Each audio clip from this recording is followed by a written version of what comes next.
Good afternoon students, बसंतपाल Bhati की online classes में आपका स्वागत है। तो आज जो हमारा टॉपिक चलेगा वो चलेगा साख नियंत्रण की विधियाँ। साख नियंत्रण की विधियों के बारे में हम पढ़ रहे थे। परिणामात्मक साख नियंत्रण के साधन हमने पढ़ लिए थे। गुणात्मक साख नियंत्रण के साधन हम आज पढ़ेंगे, ठीक है।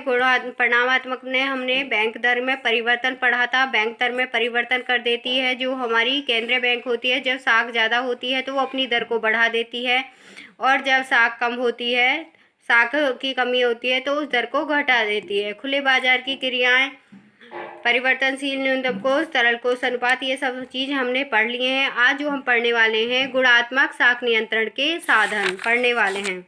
तो गुणात्मक साख नियंत्रण के साधन क्या हैं? जो केंद्रीय बैंक चयनात्मक साख नियंत्रण नीति को अपनाती है।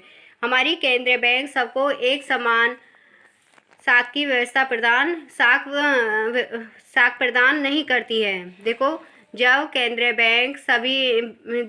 बैंक यह अनुभव करता है कि संपूर्ण अर्थव्यवस्था एक समान नीति का पालन करना उचित नहीं है, अर्थात वह यह अनुभव करता है कि अर्थव्यवस्था के कुछ क्षेत्रों को उदार साख की आवश्यकता है जबकि अन्य क्षेत्रों में साख नियंत्रण आवश्यक है, तो बैंक चयनात्मक साख नियंत्रण नीति अपनाता है।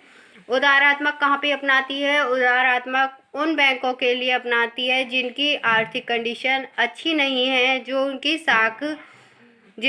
की साख कम है, ठीक है। तो उस कंडीशन में जो हमारी केंद्रीय बैंक है चयनात्मक साख नियंत्रण नीति अपनाती है, मतलब कि चयन के आधार पर ही उनको साख प्रदान करती है। जिनकी आर्थिक कंडीशन अच्छी है उन पर साख नियंत्रण अपनाती है, साख पर नियंत्रण करती है उनकी भी, और जिनकी आर्थिक कंडीशन अच्छी है उन पर साख में उदारता बढ़ती है। चयनात्मक साख नियंत्रण की विधियां निम्नलिखित है। कौन सी हैं? भिन्न कटौती दर। इस व्यवस्था में केंद्रीय बैंक विनिमय विपत्रों पर, बिल्स ऑफ एक्सचेंज पर भिन्न भिन्न कटौती दर निर्धारित करती है। सब पर अलग अलग कटौती दर निर्धारित करती है, जिसमें प्राथमिकता वाले क्षेत्रों को भरपूर सहायता मिलती है। प्राथमिकता जिनको मतलब कि चुना गया है कि इन बैंकों की आर्थिक कंडीशन अच्छी नहीं है तो उनको भरपूर सहायता प्रदान करती है, जबकि अन्य बैंकों पर कठोर नियंत्रण रखती है। जिन बैंकों की साख अच्छी है, साख पर नियंत्रण रखती है, जो हमारी बैंक आर्थिक कंडीशन अच्छी है। नगद कोषों का चयनात्मक प्रयोग।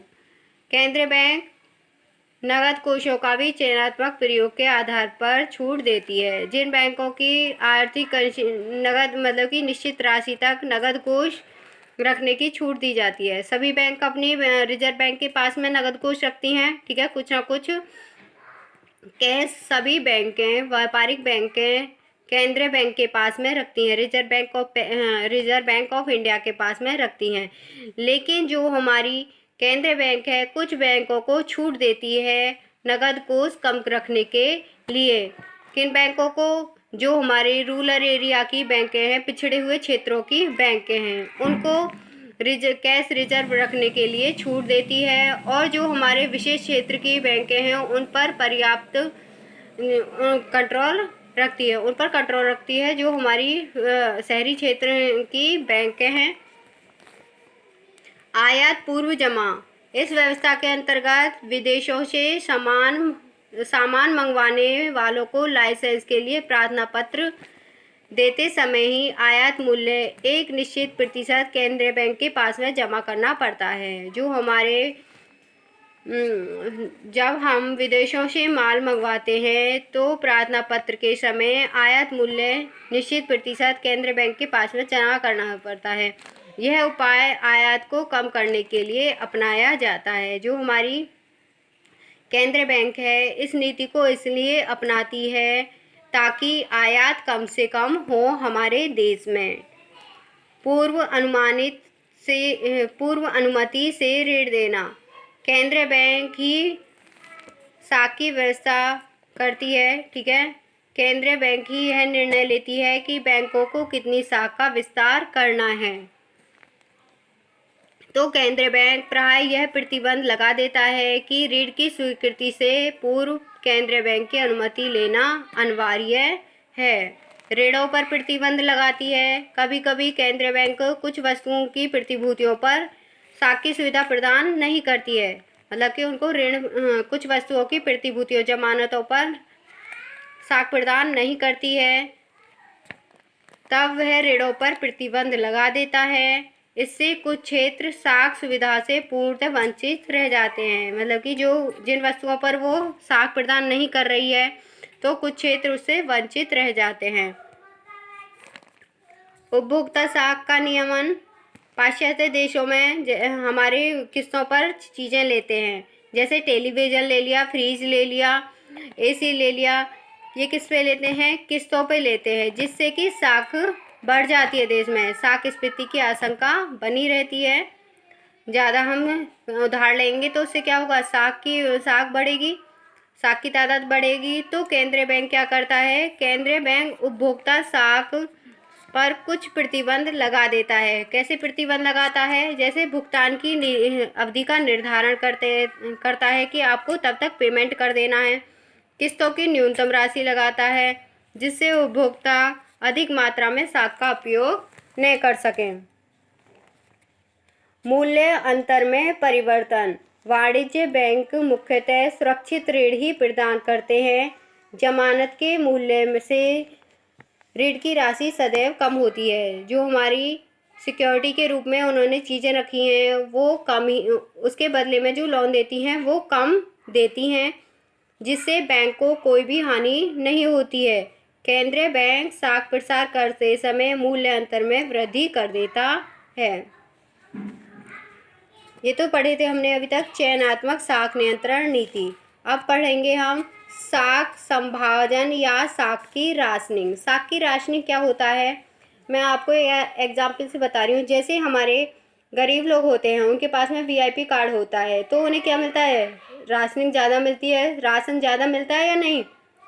राशन ज़्यादा मिलता है जिनके पास में वीपीएल कार्ड होता है, शायद बीपीएल कार्ड, तो उसे राशनिंग ज़्यादा मिलती है। जो हमारे मध्यम वर्गीय लोग होते हैं उनको कम मिलती है। तो इसी प्रकार होता है साख का संभाजन या साख की राजनीति। केंद्रीय बैंक क्या करती है? जिन बैंकों की आर्थिक कंडीशन कम खराब होती है उन बैंकों को साख ज़्यादा प्रदान करती है, और जिन बैंकों की अच्छी कंडीशन होती है उनको साख कम प्रदान करती है। यह एक बहुत कठिन कार्य है केंद्रीय बैंक के लिए, क्योंकि इसमें काफ़ी टाइम लग जाता है उन बैंकों को छाड़ने में। बैंक विशेष को पुनर्कटौती की सुविधा प्रदान करती है। जो बैंक विशेष होते हैं उन्हें पुनर्कटौती की सुविधा प्रदान करती है, और जो विशेष नहीं होते उनको बंद कर देती है। विभिन्न बैंकों को कोटा देती है, कोटा, ठीक है, कोटा निर्धारित कर देती है। विभिन्न उद्योगों एवं व्यवसाय के लिए एक सीमा निर्धारित कर देती है। जो हमारे विभिन्न बैंक होते हैं उनके लिए नगद कोष की सीमा निर्धारित कर देती है, ठीक है।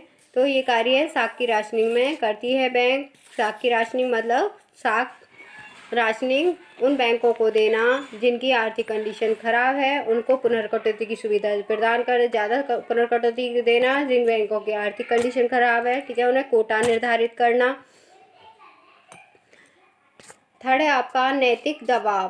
केंद्रीय बैंक वाणिज्य बैंकों पर नियंत्रण रखती है, क्योंकि वाणिज्य बैंक केंद्रीय बैंक के अंडर में ही सारी वाणिज्य बैंक कार्य करती हैं। अगर वाणिज्य बैंक को कोई भी लेन देन कर रही हैं तो उसके लिए केंद्रीय बैंक की अनुमति लेनी पड़ती है। केंद्रीय बैंक कभी केंद्रीय बैंक संबंध बैंकों को समझा बुझाकर व नैतिक दबाव डालकर अपनी बात को मनवा ही लेता है। साख नीति व स्वेच्छापूर्वक पालन इसका करती है। वाणिज्य बैंक केंद्रीय बैंकों को आर्थिक सलाह भी प्रदान करती हैं, निर्देशों की उपेक्षा नहीं करते हैं। केंद्रीय बैंक जो सलाह देती है या निर्देश बना देती है उसके लिए वाणिज्य बैंक उपेक्षा नहीं करते हैं और केंद्रीय बैंक की बात को मानते हैं। अगर वो केंद्रीय बैंक की बात को नहीं मानेंगे तो क्या होगा? वाणिज्य बैंकों को ही हानि उठानी पड़ेगी। केंद्रीय बैंक उनको साख की सुविधा प्रदान नहीं करेगा, तो इस प्रकार से उन्हें नैतिक दबाव केंद्रीय बैंक का बना रहता है। केंद्रीय बैंक का मुद्रा बाजार पर पूरा अधिकार होता है। परामर्श देने संबंधी पर्याप्त अधिकार होते हैं। केंद्रीय बैंक अन्य बैंकों के मध्य सहयोग एवं सद्भावना बनाए रखती है। प्रचार प्रत्यक्ष कार्रवाई जो हमारी केंद्रीय बैंक है वो अपनी प्रचार भी करती रहती है पत्रिकाओं के माध्यम से। बैंक पत्रिका होती है, पत्र एवं पत्रिकाओं के माध्यम से अपना प्रचार प्रसार करती रहती है। जो भी नई नीति एवं नई योजनाएं बनाई जाती हैं उनके लिए। प्रत्यक्ष कार्रवाई केंद्रीय बैंक के पास शाख नियंत्रण हेतु इतने व्यापक अधिकार होते हैं कि वे प्रत्यक्ष कार्रवाई करने की उसे आवश्यकता नहीं पड़ती है।